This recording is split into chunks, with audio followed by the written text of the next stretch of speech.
esteemed members of the panel, Mr. Zabinski, distinguished guests, and my fellow colleagues. Lusting for some Afghani treats? Well, you have come to the right place. Cafe Kabul, a small-scale project that we have put together in order to aid Afghanistan in meeting its Millennium Goals by 2015, has some great potential. The future of Kabul lies in the hands of young investors and innovators. It is led by the people and for the people.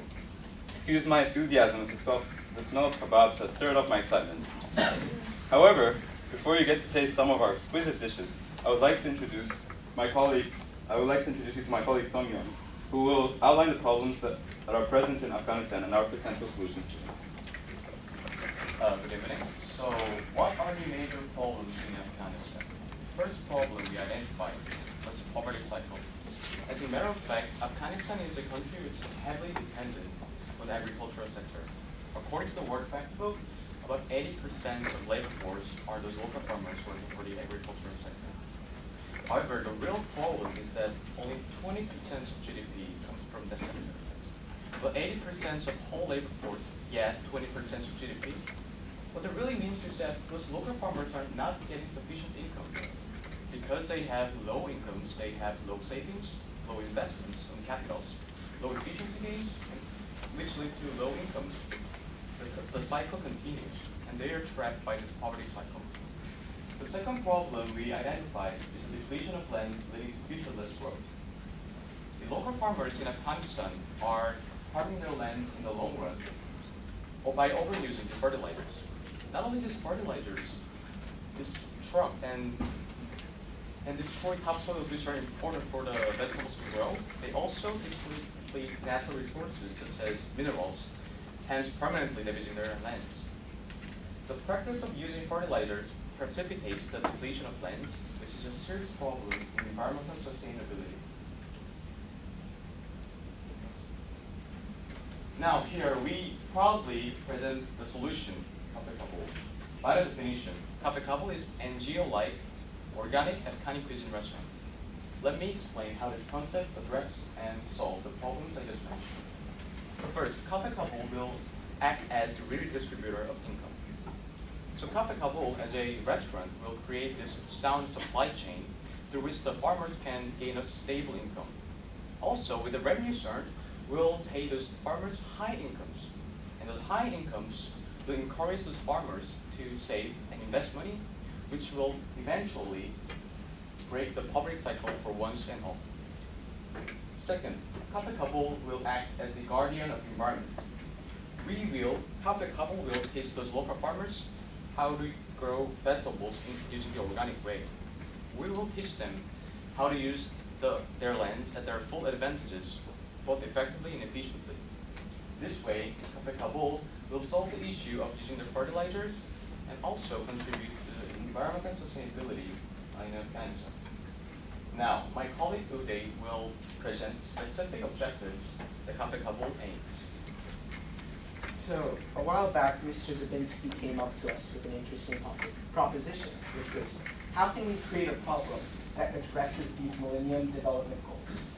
And our project successfully addresses goals 1, 7, 2, 3, and 8.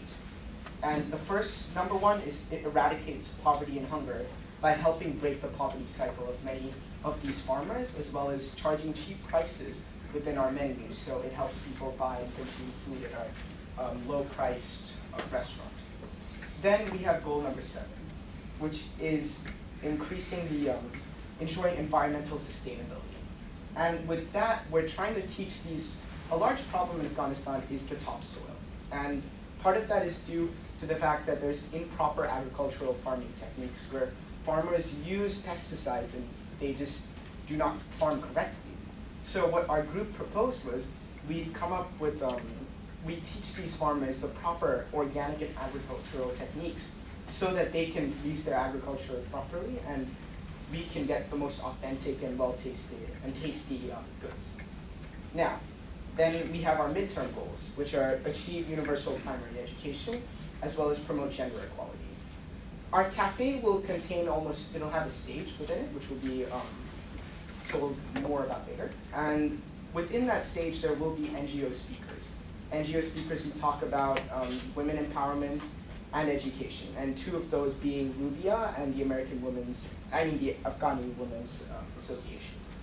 And our last and final goal is to globalize the restaurant and to develop it on a global level by spreading Afghani culture in New York, in Japan, in Madrid, per se. So we're trying, that will be our long-term goal, and that would be, say, 3, 4, maybe even more years to look forward to. But our main idea is we want to spread Afghani culture in other places around the world. Now I'd like to introduce my colleague, Aman. Thank you, Uday. A couple of things as we move forward into our project. Number 1, location. We will be located in Kabul on Lycée Mariam, as you can see at the red marker, near Faisal Business Center. We will be replacing an old restaurant and thus cutting the cost of utilities and location, as well as hire some of the previous staff members. Number 2, obtaining produce and meat. In order to obtain organic produce, we will outsource to Kabul farmers, furthermore, creating a supply chain for farmers and their employees that would grow and harvest organic produce for our restaurant. Obtaining meat. We would go to local markets in Kabul and buy the meat from them, redistributing income in Afghanistan. Number 3, we would hire both male and female staff members and buy other necessary utilities and utensils, once again redistributing income. Lastly, before we go on any further, we would like to point out we would adjust our prices according to competition. I would like to pass on to my colleague. So to make our restaurant more competitive, we have an attractive design for our restaurant.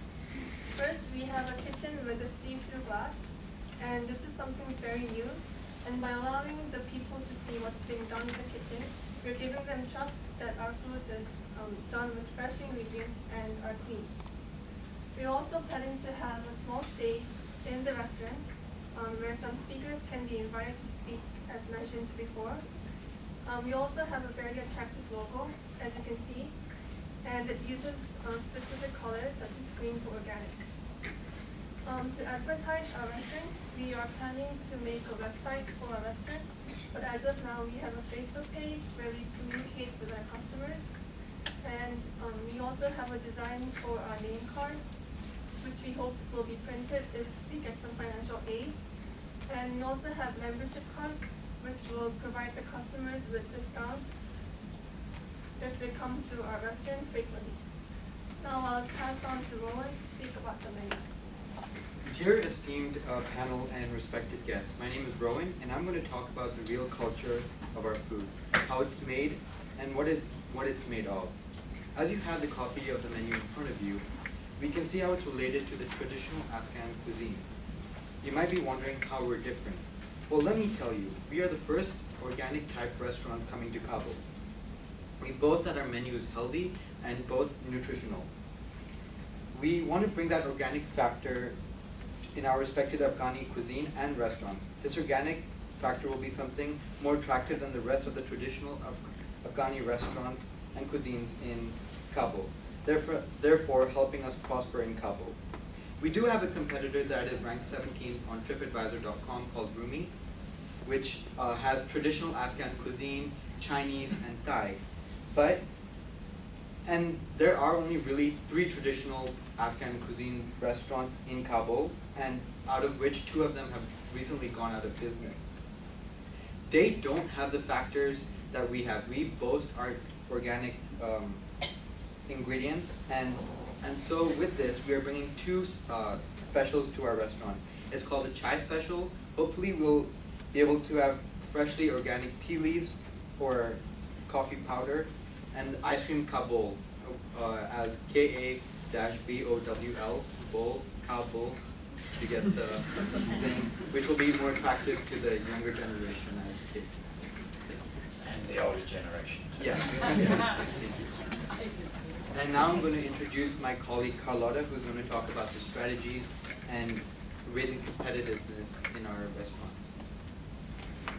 So as you have seen, our cafe is organic, is innovative, we're inclusive, traditional, and we're development-oriented for profit.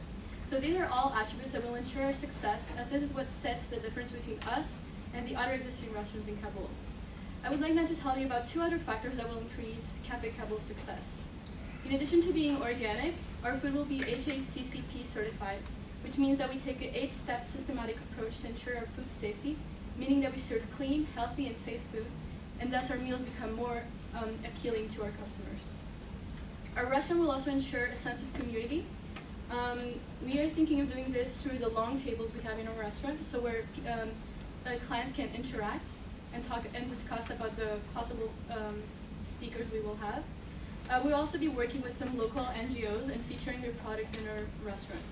We will be working with the NGOs Rubia and Turquoise Mountain specifically, which are traditional Afghani decorations oriented. So in addition to providing inexpensive traditional Afghani decorations for a restaurant, we'll be featuring NGOs with similar development goals as ours, and eventually we'll be working towards our short, mid, and long-term goals, such as women empowerment.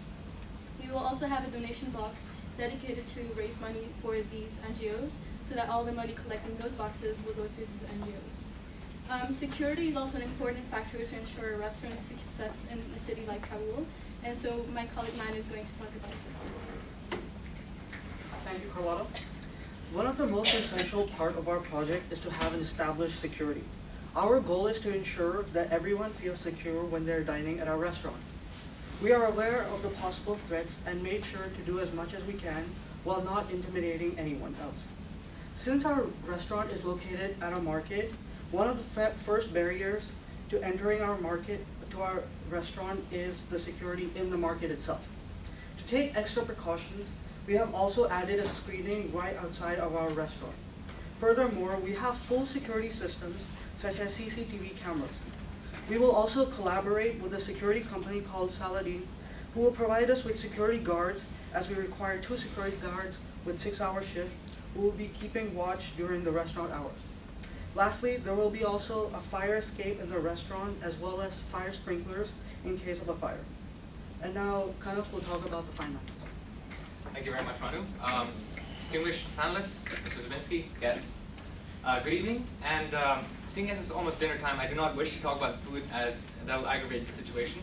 I would like to move on to the finances, though. I believe that's the crux of this project as well, something that we do need to stress, and talk about how practical this idea really is.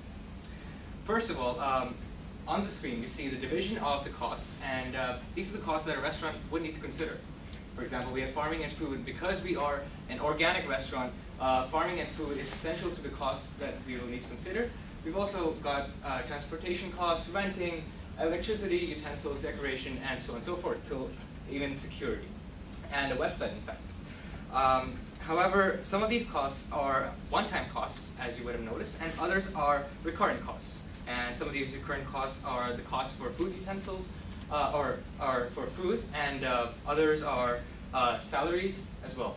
And speaking of salaries, as my colleagues have already stressed, the salaries will be greater than the average income of the employees in other restaurants and of the farmers. So you might be wondering, well, how many employees do we have? We have 1 executive chef, and preferably this will be a volunteer chef, and someone who has knowledge about Afghan cuisine and who has experience of living in Afghanistan as well. Additionally, we will have 2 assistant chefs, 1 pastry chef, and 2 sous chefs. We will also have 5 farmers, as mentioned before, and we will have 2 security guards and 5 waiters. So our goal here is to tackle unemployment as well, and we have employees from chefs to waiters to even a truck driver. Sorry, a truck driver is also there, because for transportation we will first of all purchase a truck and use that to transport the goods from the farm to our restaurant. And essentially what we're doing is we're providing a market for the farmers. And moving to the next slide, you might be wondering, well, what does this all add up to? So for the first year, our grand total is 8,098,059 Afghanis, which is about $143,800 US. And in addition, we would like to stress that because this is the first year cost, it is not something that is going to stay permanent. In fact, some of the cost will in fact reduce. And so our total cost after that first year is likely to decrease to 6,424,868 Afghanis, which is about $113,815 US. Moving on to the next slide, you might be wondering how we calculated that revenue. Well, so we're expecting that based on our menu, each customer will spend about 200 Afghanis for the main course, for appetizers, for beverages, etc. And we expect that there will be 40 customers for each round. And in a day, we expect 4 rounds because we are open for 12 hours, from 10 a.m. to 10 p.m.